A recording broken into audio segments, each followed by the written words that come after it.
ಸಿಟಿಯಲ್ಲಿ ವಾರ ಪೂರ್ತಿ ನವರಾತ್ರಿ ಹಬ್ಬದ ವಾತಾವರಣ ಮನೆ ಮಾಡಿತ್ತು. ಹಬ್ಬದ ಸಂದರ್ಭದಲ್ಲಿ ಖರೀದಿ ಭರಾಟೆಯೂ ಕೂಡ ಜೋರಾಗಿತ್ತು.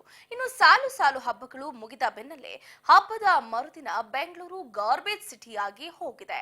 ಎಲ್ಲೆಲ್ಲಿ ಏನಾಗಿದೆ, ಗಾರ್ಬೇಜ್ ಸಿಟಿ ಅಂತ ಯಾಕೆ ಸಿಲಿಕಾನ್ ಸಿಟಿ ಬೆಂಗಳೂರು ಕರೆಸ್ಕೊಳ್ತಾ ಇದೆ ಅನ್ನೋದರ ಕಂಪ್ಲೀಟ್ ಡೀಟೇಲ್ಸ್ ಇಲ್ಲಿದೆ ನೋಡಿ. ದಸರಾ ಹಬ್ಬದ ಎಫೆಕ್ಟ್ ಬೆಂಗಳೂರಿನಲ್ಲಿ ಕಸದ ರಾಶಿಯೋ ರಾಶಿ. ಮಾರ್ಕೆಟ್ ತುಂಬಾ ಬಾಳೆಕಂಬ, ಬೂದುಗುಂಬಳಕಾಯಿ, ಕಸ ಬಿದ್ದು ಕೊಳೆತು ಗಬ್ಬು ನಾರ್ತಿ. ಸಾಮಾನ್ಯ ದಿನಗಳಲ್ಲಿ 4,000 ಟನ್ ತ್ಯಾಜ್ಯ ಉತ್ಪತ್ತಿಯಾಗ್ತಿತ್ತು. ಆಯುಧ ಪೂಜೆ, ವಿಜಯದಶಮಿ ಹಬ್ಬದ ಸಂದರ್ಭದಲ್ಲಿ 20% 30% ಹೆಚ್ಚುವರಿ ತ್ಯಾಜ್ಯ ಉತ್ಪತ್ತಿಯಾಗ್ತಿದೆ. ದಸರಾ ಹಬ್ಬದಲ್ಲಿ ವಾಹನಗಳಿಗೆ ಆಯುಧ ಪೂಜೆಗಂತ ಹೂವು, ಮಾವಿನ ಸೊಪ್ಪು ಮಾರಾಟ ಮಾಡ್ತಾರೆ. ಹಬ್ಬ ಮುಗಿದ ಕೂಡಲೇ ವ್ಯಾಪಾರವಾಗದೆ ಉಳಿದಂತ ವಸ್ತು ರಸ್ತೆಯಲ್ಲೇ ಬಿಟ್ಟು ಹೋಗ್ತಾರೆ. ಇನ್ನು ಹಬ್ಬದ ಹಿನ್ನೆಲೆಯಲ್ಲಿ ಬಿಬಿಎಂಪಿ ಕಸದ ಟಿಪ್ಪರ್ಗಳು ಹಾಗೂ ಕ್ಯಾಂಪ್ಯಾಕ್ಟರ್ಗಳನ್ನು ಹೌದು ಮೇಡಮ್, ಇಲ್ಲಿ ಮಾಡಲ್ಲ. ಇಲ್ಲಿ ಏನಂದರೆ ಬಂದ್ಬಿಟ್ಟು ಒಂದು 12 ಗಂಟೆ 1 ಗಂಟೆಗೆ ಬರ್ತಾರೆ. ಬಂದ್ಬಿಟ್ಟು ಬರೀ ಮೇಲೆ ಅದು ಎತ್ತಿ ಹಂಗೆ ಬಿಟ್ಬಿಟ್ಟು ಕಸ ಗಿಸ ಎಲ್ಲ ಹಂಗೆ ಇರುತ್ತೆ, ಬಿಟ್ಬಿಟ್ಟು ಹೊಟ್ಟೋಗ್ಬಿಡ್ತಾರೆ. ತಿರ್ಗಾ ಅದು ಮಳೆ ಗಿಳೆ ಏನಾದರೂ ಬಿದ್ದರೆ ತಿರ್ಗಾ ಕಸ ಹಂಗೆ ಇರುತ್ತೆ. ನಾವು ಕಂಪ್ಲೇಂಟ್ ಮಾಡಿದ್ರೂ ಅವರು ಬಂದು ಎತ್ತಲ್ಲ, ಆ ಥರ ಇರುತ್ತೆ.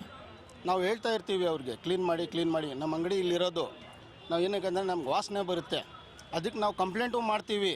ಬಂದ್ಬಿಟ್ಟು ಇವರು ಏನು ರಿಕ್ಸ್ ತಗೊಳ್ಳಲ್ಲ ಯಾವಾಗ್ಲೂ. ಹೌದು ಎನಿ ಟೈಮು ಹಿಂಗೆ ಇರುತ್ತೆ. ಡೈಲಿ 2-3 ಆಕ್ಸಿಡೆಂಟ್ ಆಗಲೇ ಆಗುತ್ತೆ ಮೇಡಮ್. ನಾವು ಹೇಳ್ತಾ ಇರ್ತೀವಿ, ಬಂದ್ಬಿಟ್ಟು ಆವಾಗ ನಾವು ಹೇಳ್ತಾ ಇರ್ತೀವಿ, ಹೇಳಿದ್ರು ಅವರು ಕಿವಿಗೆ ತಗೊಳ್ಳಲ್ಲ. ಪೂಜಾರಿಗಳು ಹರಡುವ ಭೀತಿ ಎದುರಾಗಿದೆ.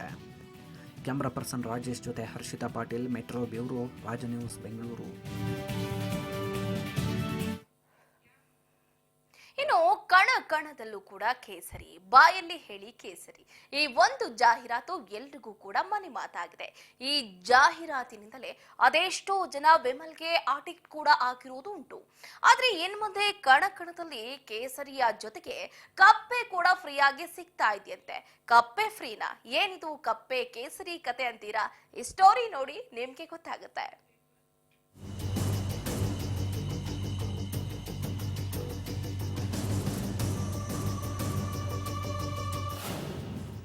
ಬಾಯಲ್ಲೂ ಕೇಸರಿ ಅನ್ನೋ ಮುನ್ನ ಈ ಸುದ್ದಿಯನ್ನ ನೋಡ್ಲೇಬೇಕು.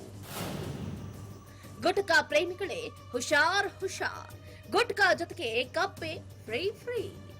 ಎಸ್, ಗುಟ್ಕಾ ಮೊದಲೇ ಆರೋಗ್ಯಕ್ಕೆ ಮಾರಕ.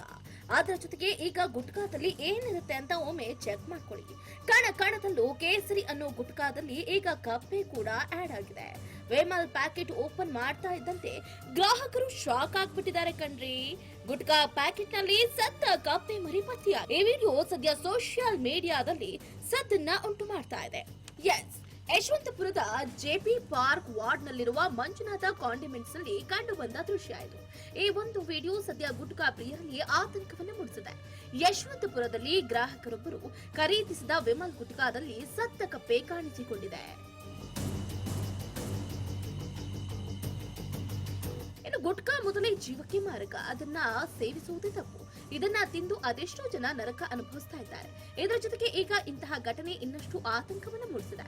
ಇನ್ನು ಕೆಲವರು ಮಾಂಸ ತಿನ್ನೋರಿಗೆ ಇದೆಲ್ಲ ಕಪ್ಪೆ ತಿನ್ನುವುದು ದೊಡ್ಡ ವಿಷಯ ಅಲ್ಲ ಅಂತಲೂ ಕೂಡ ವ್ಯಂಗ್ಯದ ಮಾತುಗಳನ್ನಾಡ್ತಿದ್ದಾರೆ. ಅವರು ಪ್ಯಾಕಿಂಗ್ ಮಾಡ್ತಾರಲ್ಲ, ಅವಾಗ ಕ್ಲೀನ್ ಮಾಡಿ ಪ್ಯಾಕ್ ಮಾಡ್ತಾರೆ. ಯಾವಾಗ ಕ್ಲೀನ್ ಮಾಡಿ ಪ್ಯಾಕ್ ಮಾಡ್ತಾರೋ ಜನಗಳಿಗೆ ಯಾವ ಕಾಯಿಲೆನೂ ಬರೋಲ್ಲ, ಕಷಾಯನೂ ಬರೋಲ್ಲ, ಯಾವ ತೊಂದರೆನೂ ಬರೋಲ್ಲ, ಯಾವ ರೋಗನೂ ಬರೋಲ್ಲ. ಅದಕ್ಕೇನು ಮಾಡ್ತಾರೆ, ಯಾವುದೋ ಯಾವಾಗಲೂ ಮಾಡಿರ್ತಾರೆ ಪ್ಯಾಕಿಂಗು. 6 ತಿಂಗಳು ವರ್ಷ ಆಗಿರ್ತದೆ ಪ್ಯಾಕಿಂಗ್ ಮಾಡಿ. ಅದು LED ಮುಗಿದೋಗ್ಬಿಟ್ಟಿರ್ತಾರೆ, ಅಂಗಡಿಯಲ್ಲಿ ಸೇಲ್ ಮಾಡ್ತಾರೆ. ಅದನ್ನು ತಿಂತ ಅಂದರೆ ಒಳಗಡೆ ಹುಳ. ಪ್ರಿಯರು ಅಂದರೆ ಆಗೋರ್ಗೂ ತೊಂದರೆ, ಮಾಡೋರ್ಗೂ ತೊಂದರೆ. ಅದನ್ನ ನಿಷೇಧ ಮಾಡಿದ್ಮೇಲೆ ನಿಷೇಧ ಮಾಡಲೇಬೇಕು. ಯಾಕೆ ಓಪನ್ ಮಾಡಿದ್ರು? ಧೂಪಾನ ನಿಷೇಧ ಪಡಿಸಲಾಗಿದೆ ಅಂತ ಹೇಳ್ಬಿಟ್ಟು ಆ ಅಂಗಡಿಗಳಲ್ಲೇ ಮಾಡ್ತಾರಲ್ಲ, ಯಾಕೆ ಮಾಡಬೇಕು? ಗೌರ್ಮೆಂಟೇ ನಿಷೇಧ ಮಾಡಿದ್ಮೇಲೆ ಅದನ್ನ ನಿಷೇಧ ಮಾಡಬೇಕು. ಒಟ್ಟಲ್ಲಿ ವಿಮಲ್ ಪ್ರಿಯರಿಗಂತೂ ಆತಂಕ ಉಂಟು ಮಾಡ್ತಾ ಇರೋದಂತೂ ಸತ್ಯ. ಈಗಾಗಲೇ ತೆಲಂಗಾಣ ಸರ್ಕಾರ ಕೆಲವು ತಿಂಗಳ ಹಿಂದೆ ನಿಕೋಟಿನ್ ಹೊಂದಿರುವ ತಂಬಾಕು ಸಹಿತ ಗುಟ್ಕಾ, ಪಾನ್ ಮಸಾಲಾ ಉತ್ಪನ್ನಗಳನ್ನ ನಿಷೇಧಿಸಿ ಆದೇಶವನ್ನ ಹೊರಡಿಸಿದೆ. ಸದ್ಯ ಇದೇ ಒಂದು ಘಟನೆಯಿಂದಾಗಿ ನಮ್ಮ ರಾಜ್ಯದಲ್ಲೂ ಬ್ಯಾನ್ ಆಗುತ್ತಾ ಗುಟ್ಕಾ? ಈ ಕುರಿತು ಆಹಾರ ಸುರಕ್ಷತಾ ಇಲಾಖೆ ಕ್ರಮವನ್ನ ಕೈಗೊಳ್ಳುತ್ತಾ ಅನ್ನೋದನ್ನ ಕಾದಷ್ಟೇ ನೋಡಬೇಕಾಗಿದೆ. ಕ್ಯಾಮ್ರಾ ಪರ್ಸನ್ ರಾಜೇಶ್ ಜೊತೆ Harshita Patil, metro bureau, Raj news, Kannada, Bengaluru.